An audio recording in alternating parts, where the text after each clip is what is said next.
Presiden Republik Indonesia Prabowo Subianto menghadiri halal bihalal Purnawirawan TNI Angkatan Darat dan keluarga besar TNI Polri di Balai Kartini, Jakarta pada sore ini, Selasa 6 Mei 2025. Dalam acara ini Pak Prabowo didampingi Menteri Koordinator Infrastruktur Agus Harimurti Yudhoyono, Menteri Pertahanan Syafri Samsudin, Menteri Dalam Negeri Tito Karnavian dan Menteri PPN atau Kepala Bappenas Rahmat Pambudi. Saat hadir di Balai Kartini, Pak Prabowo langsung mendapat sambutan meriah dari para purnawirawan TNI Angkatan Darat. Tampak Pak Prabowo yang menyalami sejumlah tokoh purnawirawan TNI Angkatan Darat dan anggota Kabinet Merah Putih yang hadir. Sementara itu, purnawirawan TNI Angkatan Darat yang hadir adalah Wakil Presiden ke-6 Tri Sutrisno, mantan Menteri Koordinator Bidang Maritim dan Investasi Pak Luhut Binsar Panjaitan, dan lain-lainnya. Selain tamu dari kalangan TNI, hadir pula pengusaha Arsjad Rasjid dan Gubernur Daerah Istimewa Yogyakarta Sri Sultan Hamengkubuwono ke-10. Usai menyalami sejumlah tokoh, Pak Prabowo kemudian duduk satu meja dengan Wakil Presiden ke-6 Republik Indonesia Jenderal Purnawirawan Tri Sutrisno. Dalam acara ini Presiden memberikan sambutan khusus. Dalam sambutannya beliau menyapa seluruh tamu kehormatan yang hadir, baik purnawirawan TNI dan keluarga besar TNI Polri. Beliau mengaku jarang hadir di acara seperti halal bihalal ini, namun kali ini beliau menyanggupi karena jadwalnya sesuai. Sebagai purnawirawan, Pak Prabowo menceritakan sebagai prajurit muda, beliau meyakini hidup dan jiwanya sudah menjadi milik negara. Pak Prabowo pun mengaku beruntung digembleng sebagai prajurit oleh Angkatan 45. Tak hanya dirinya, beliau menyebutkan Pak Tri Sutrisno dan ayahanda Sri Sultan juga merasakan relasi dengan Angkatan 45. Menurut Pak Prabowo, sikap yang mencerminkan Angkatan 45 adalah penuh patriotisme yang berkobar-kobar, cinta tanah air, dan kepercayaan diri menghadapi negara-negara adik kuasa. Belanda pada zamannya adalah adik kuasa The Dutch Empire, ujarnya. Oleh karena itu, beliau menghargai dan menghormati Angkatan 45. Yang saya hormati, Wakil Presiden Republik Indonesia ke-6, Jenderal TNI Purnawirawan Tri Sutrisno. Yang saya hormati, Ketua Persatuan Purnawirawan Angkatan Darat sebagai tuan rumah Mayor Jenderal TNI Purnawirawan Komarudin Simanjuntak, Gubernur Daerah Istimewa Yogyakarta sebagai keluarga besar TNI,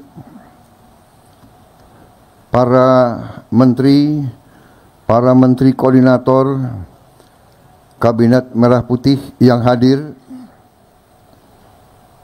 Kemudian terus terang saja saya merasa beruntung, saya dan kawan-kawan saya merasa beruntung. Kami sempat digembleng langsung. Kami sempat merasakan kepemimpinan langsung dari Angkatan 45.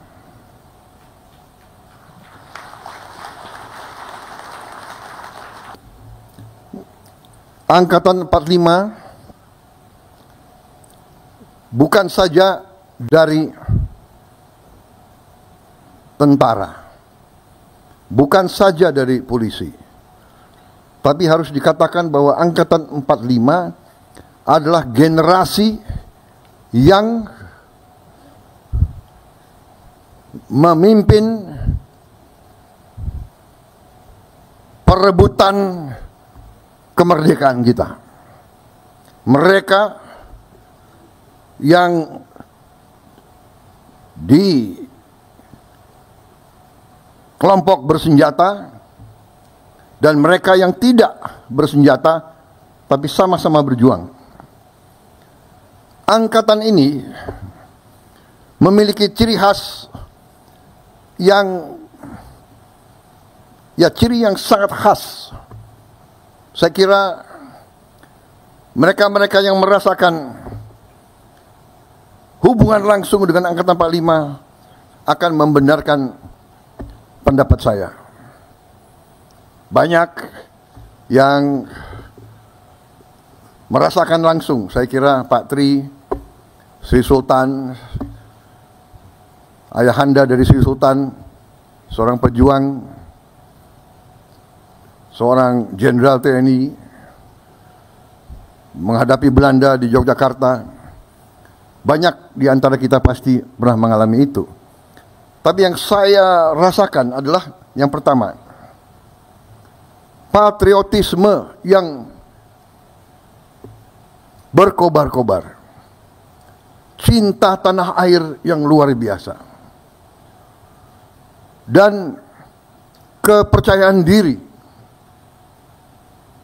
percaya diri, karena mereka merupakan bagian dari suatu generasi yang berhadapan dengan negara-negara adikuasa. Waktu itu Jepang adalah adikuasa, Inggris adikuasa, Belanda pada zamannya adalah adikuasa, the Dutch Empire. Sebelum British Empire, the Dutch Empire sangat-sangat kuat.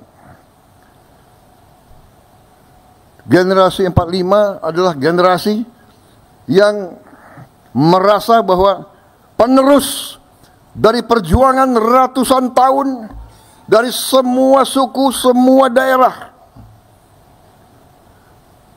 yang menyatakan bahwa bangsa Indonesia tidak mau dijajah, bangsa Indonesia tidak mau jadi bangsa kuli, bangsa Indonesia tidak mau jadi bangsa pesuruh, bangsa Indonesia tidak mau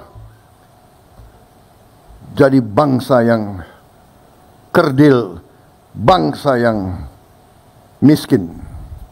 Angkatan 45 berani mengambil sikap, padahal negara belum punya anggaran, belum punya administrasi, belum punya organisasi, senjata direbut, kadang-kadang mengangkat dirinya pada saat orang tidak berani. Mereka di usia muda berani tampil. Panglima Besar Sudirman menjadi Panglima Besar pada usia 29 tahun. Ignatius Slamet Riyadi menjadi Komandan Brigade pada usia 22 tahun. Saudara-saudara, mereka muda-muda berani, dan banyak yang mati waktu muda-muda.